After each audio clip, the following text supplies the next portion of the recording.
বন্ধুরা সকাল সকাল কি তুলতে যাচ্ছি বাগানে, চলো তোমাদেরও দেখাবো, আসো। আচ্ছা, একটা সূর্যমুখী ফুল ফুটেছে, কত সুন্দর দেখেছো? দারুণ লাগছে। আর লেবু দেখো বন্ধুরা, গাছে গন্ধরাজ লেবু দেখো। ওই পেশে তো কাটা ভর্তি যাওয়া যাচ্ছে না। দেখো লেবু, কার কার চাই? আরও বড় এই হবে। লেবুটা তো ডেঞ্জার লাগছে। হ্যাঁ, আরও বড় বড় হবে। তো আমি বাগানের ভিতরে ঢুকি। এই দেখ নালি, আসি না কিরম জাম দিছে, দেখ নালিতে। খারকল পাতা কত হয়েছে? নালি কিরম জাম দিছে, আসি না দেখ। খুলে গেছে। কোনো ভালো করে জামিয়ে দেয়নি তো, খুলবে না তাহলে কী করবো?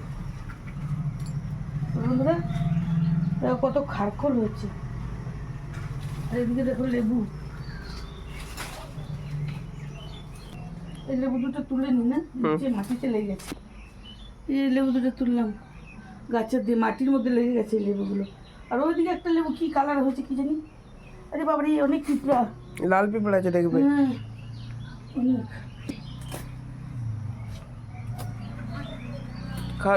কচু পাতাও তো হয়েছে, কচু গাছগুলো। কচু গাছ অন্যদিন কেটে খাবো। মা আনলে? এই যে বন্ধুরা, অনেক পিঁপড়া ঢুকে তুলে নিয়ে এলাম পাতা, খারকল পাতা বাগানে হচ্ছে। আজকে এটা বাটা হবে, ভাত খাওয়া হবে এটা দিয়ে। খারকল পাতা খেতে কত ভালো লাগে বন্ধুরা, বলো? যারা খাও তারা তো জানোই। এগুলো আমি এনে লাগিয়েছিলাম, তো পাওয়া যায় না এখানে চট করে। তা চলো কাটাকুটি করে রান্নাবাড়ি জোগাড় করি। আগে স্নান করবো, স্নান হয়নি এখনো।